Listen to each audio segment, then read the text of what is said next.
Dear students, good morning. Dear students, good morning. Today we will do the poem Ode on Grecian Urn.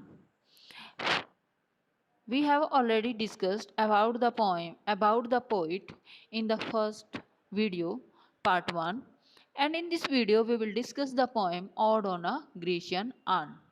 As it is clear from the title that the poem is about the urn, Grecian urn. Grecian means Greek urn.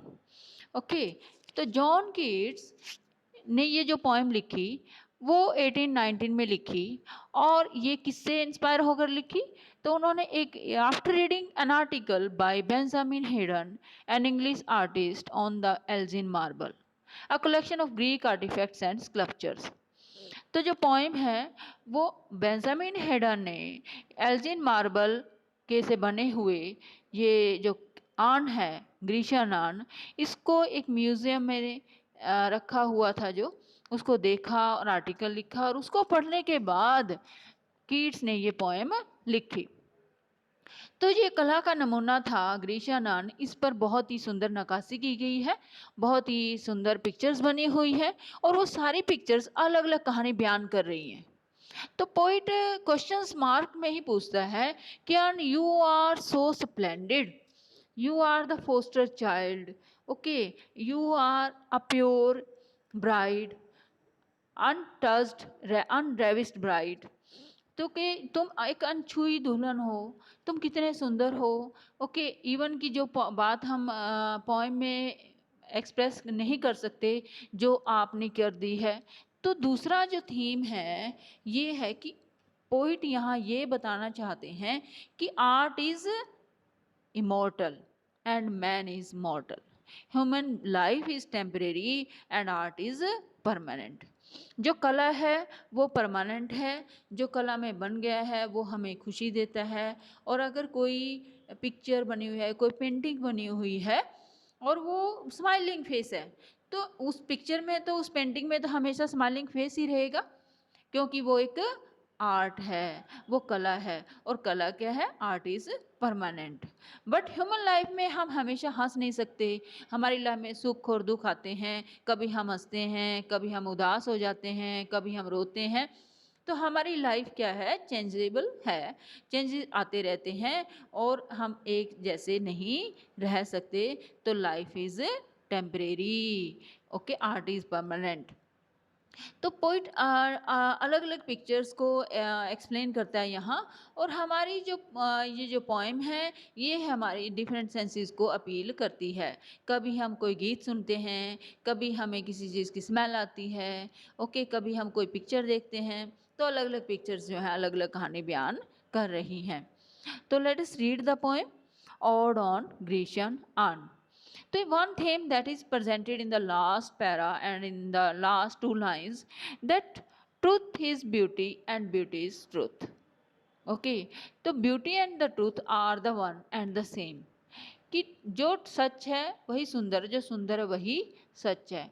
जो Hindu philosophy है कि सत्यम शिवम सुंदरम, सत्यम जो सत्य है वो सच है और जो सच है वो सुंदर है। तो ऐसा ही थीम इस पोएम में प्रेजेंट किया गया है। तो in the beginning, as you know, ode on a Grecian urn, Grecian urn, urn means कलश, ode is addressed to an urn. Okay, the poet in the first line, the poet says, thou still unravished bride of quietness, thou foster child of silence and slow time। क्योंकि वो इतना pure लग रहा है poet को, इतना पवित्र है कि उसे पोइट कह रहा है कि दाऊ दाऊ मीन्स यू स्टिल, अभी भी हो, अनरेविस्ड अनछुई ब्राइड दुल्हन ऑफ क्वाइटनेस, चुप्पी की, क्योंकि वो बोलता नहीं ना, निर्जीव है। आन एक निर्जीव वस्तु है, परंतु जो उस पर नक्काशी की गई है, जो उस पर कलाकारी की गई है, वो कहानी बयान कर रही है। मीन्स तुम चुप्पी की अनछुई दुल्हन हो। अनछुई दुल्हन मीन्स जिसे इतनी प्योर हो कि अभी ऐसी दुल्हन के समान हो जिसको अभी उसके दूल्हे ने टच नहीं किया, ओके, छुआ नहीं है, वो पवित्र है, प्योर है। Thou foster child of silence and slow time, Sylvan historian, who canst thou thus express a flowery tale more sweetly than our rhyme। अब देखो सेकंड लाइन में, thou foster child of silence. Silence, तुम चुप्पी के लिए हुए, जैसे लगता है जैसे गोद लिया हुआ बच्चा हो। Thou you means you, foster means गोद लिया हुआ, चाइल्ड ऑफ साइलेंस चुप्पी का गोद लिया हुआ बच्चा हो। मीन्स आप चुप हो परंतु फिर भी पता नहीं कितनी कहानी बयान कर रहे हो। एंड स्लो टाइम, और किसी किसी प्राचीन समय की ये लाइफ के बारे में बता रहा है, तो इसलिए slow time, silence and slow time. Okay, समय की जो है कहानी, तो मैं प्राचीन समय की कहानी बयान कर रहे हो, इसलिए पोइट उसे कहते हैं thou foster child of silence and slow time.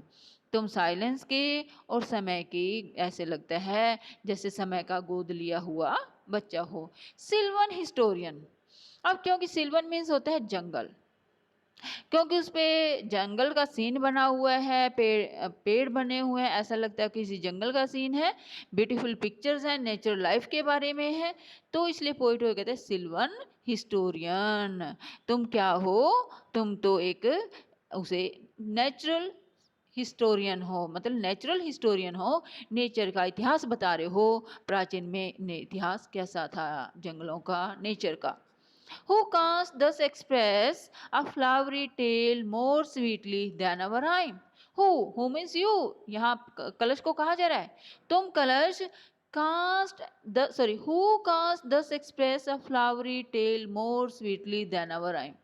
than our rhyme, मेरी कविता भी ये जो इतनी सुंदर कहानी नहीं बता सकती जितने सुंदर तरीके से तुम्हारी जो ये नक्काशी है, फ्लावरी टेल, फूलों की कहानी, जो चारों तरफ फूलों से नक्काशी बनी हुई है, फूल पत्तियां बनी हुई हैं, वो ज़्यादा सुंदर तरीके से किसी कहानी को बयान कर रहे हैं। What leaf phrased legend haunts about the shape of deities of mortals or both? What leaf phrased legend, legend होता है पुरानी कहानी, leaf phrased में झालर, ओके पत्तों की झालर जैसे, कहते जो क्योंकि चारों तरफ आपको मैं कलश की पिक्चर भेजूंगी और उस पिक्चर में देखना कि कलश के बीच में तो पिक्चर बनी हुई है, कहीं आदमी की, कहीं औरत की, कहीं किसी और की, लवर की, बिलव्ड की, परंतु उसके ऊपर नीचे पत्तों रूपी या फूलों की पत्तियां झालर बनी हुई है। ऐसा लगता है कि what leave phrase legend haunts about Dai shape, कहते जो तुम्हारा जो आकार है, जो तुम्हारी जो शेप है, वो जिसके चारों तरफ ऐसे पत्तों से झालर बने, वो कौन सी पुरानी कहानी को बयान कर रही हैं? ऑफ डिटीज, कहानी देवताओं की, और मॉर्टल्स या मॉर्टल में नस्वर या इंसानों की, और बोथ या फिर दोनों की। मतलब जो तुम हो कलश, जो ये चारों तरफ झालर रूपी पत्तियां बनी हुई हैं और इन पत्तियों से सुसज्जित, तुम किसकी कहानी बता रहे हो मुझे, हमें?